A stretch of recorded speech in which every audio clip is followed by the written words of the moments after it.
Hello मेरे प्यारे नन्हे दोस्तों, कैसे हो आप सब।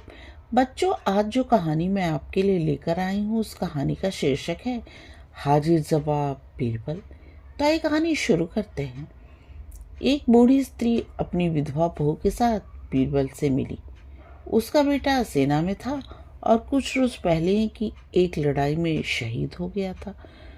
बुढ़िया उनसे हाथ जोड़कर बोली, सुना है कि शहंशाह अकबर आपकी बात मानते हैं।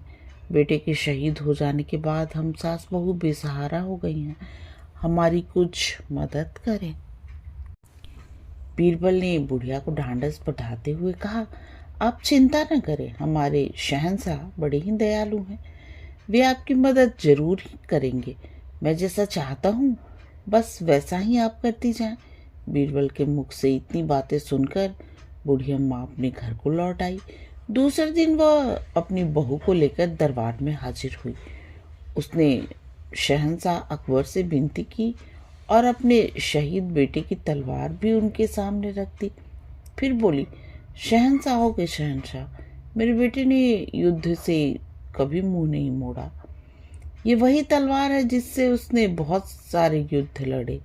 इस तलवार को आप अपने शस्त्रागार में सम्मान के साथ रखें। शहंशाह अकबर ने उस तलवार को ध्यान से देखा। ये तलवार बहुत पुरानी थी और उसमें जंग भी लगी थी। बादशाह ने मन ही मन सोचा, इस तलवार का क्या मोल। उन्होंने एक सैनिक को हुक्म दिया, ये तलवार इस स्त्री को दे दी जाए और सोने की 5 मोहरें भी। बीरबल को यह सुनकर बड़ा ही आश्चर्य हुआ।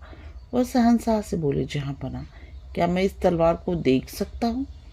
बादशाह के हाँ कहते ही बीरबल ने तलवार उठा ली और ध्यान से देखा, फिर चुपचाप खड़े हो गए। शहंशाह अकबर ने बीरबल को देखते हुए पूछा, बीरबल, इस तलवार में ऐसी क्या बात है जो तुमने इतने गौर से देखा और चुपचाप खड़े हो गए। बीरबल बोले, जहां पना, मुझे पूरा विश्वास था कि ये तलवार सोने की बन जाएगी। बादशाह अकबर ने आश्चर्य से कहा, क्या कह रहे हो, जंग लगी तलवार भला सोने की कैसे बन सकती है।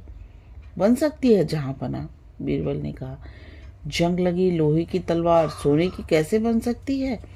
अपनी बात को पूरा करो बीरबल, जहां पना ने सवाल कर दिया।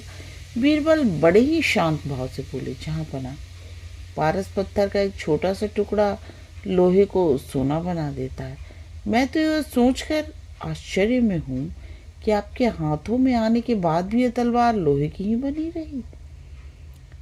शहंशाह अकबर ने अगले पल ही हुक्म दिया कि इस बूढ़ी औरत को तलवार के वजन के बराबर सोना दिया जाए। शहीद की विधवा और माँ दोनों ही अकबर और बीरबल को दुआएं देते हुए दरबार से बाहर चली गई। किसी भी बात को अच्छे ढंग से कहा जाए तो उसका परिणाम अच्छा ही होता है। बच्चों, अगर आपको आज की कहानी पसंद आई तो प्लीज़ मेरे चैनल को सब्सक्राइब करो और मेरे प्यारे नन्हे दोस्तों, आप आराम से सो जाओ और सपनों की दुनिया में खो जाओ। गुड नाइट मेरे प्यारे नन्हे दोस्तों, गुड नाइट।